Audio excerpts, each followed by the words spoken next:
මේ ගමන කෙලවරක් කරගන්නවා කියන තැනට ගියාට පස්සේ අපිට පේනෙන නොපෙනෙන විශාල දේවල් ටිකක් මේකට බලපානවා. විශේෂයෙන් මේ අපිට තේරෙන දේවල්. ඒ නිසා පිටුතුනේ අපි ඔය හැදෙන හිත් කියන ඒවා දියුණු කරන්න පුළුවන්.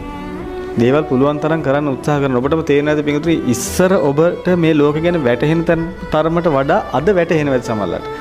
සමහරට ඔය ඔබ මොන හරි ඔය ප්‍රවෘත්ති මොකක් හරි අහන්න ලැබුණත් මොන හරි කොයි හරි යනකොට ඔබට ඔය සින්දුවක් හරි ඇහෙන්න ලැබුණත් ඔබට තේරෙනවා ඇති ඉස්සරට වඩා දෙයක් ඒකේ තේරෙනවා කියලා. ඒ හැම දෙයකම.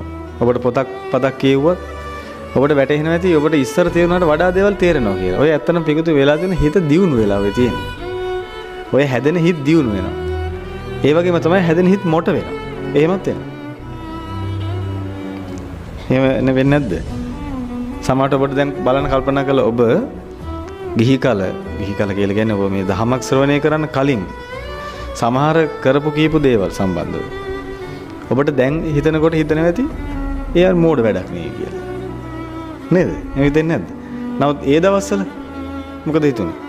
ඒ මෝඩ වැඩක් නෙමෙයි. ඒක හරි වැඩක්. ඒතර දැන් මෝඩ වැඩක් කියන්නේ එදා හරි වැඩක් උනේ කොහොමද?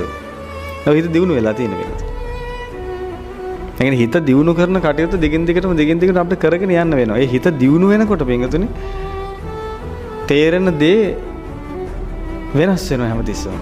දැන් ඔබ මුණත් ඔබ න්‍යාය සාකච්ඡාල් කරනවා නේද? ඔය ඔබ කරන න්‍යාය සාකච්ඡාව ඔබම රෙකෝඩ් කරලා ඔබම තව මාසෙක විතර අහලා බලන්න. හොඳ නැහැ කරනවද කියලා. එහෙම කරන්න පුළුවන් අපිට ඔබට තේරෙයි ඒ එදා කියපු දෙයට වඩා දෙයක් ඔබට පස්සේ තේරිලා තියෙනවා. ඒකෙන් තේරුම් ගන්න තියෙන පිටුතුනේ මේ අපිට මේ නිවන් මාර්ග කරගන්න හැදෙන පරිසරය මේ හැදෙන හිත් කියන එක එකත් අපිට සංවර්ධනය කරගන්න වෙනවා. නැත්තම් මේ දහම අපිට ගෝචර වෙනවා. නමුත් ඒ ගෝචර වෙන එක ඒකමද කියලා කියා ගන්න බෑ. අපිට දැන් සමහරවිට පේනවා පිටුතුනේ දැන් සමහර වෙලාවට පිරිසත් එක්ක කතා කරද්දී දැන් කතා කරනවා දහම වෙනත.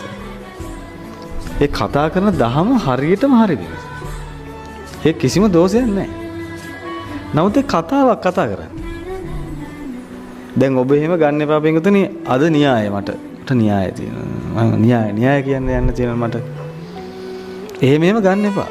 මොකද එහෙම ඒක නිකන් ඒතකොට කතාවක් කරන්න දෙන මේක. දැන් මේ ගුරුහාමුදුරුවෝ මේක නිතර කියනවා.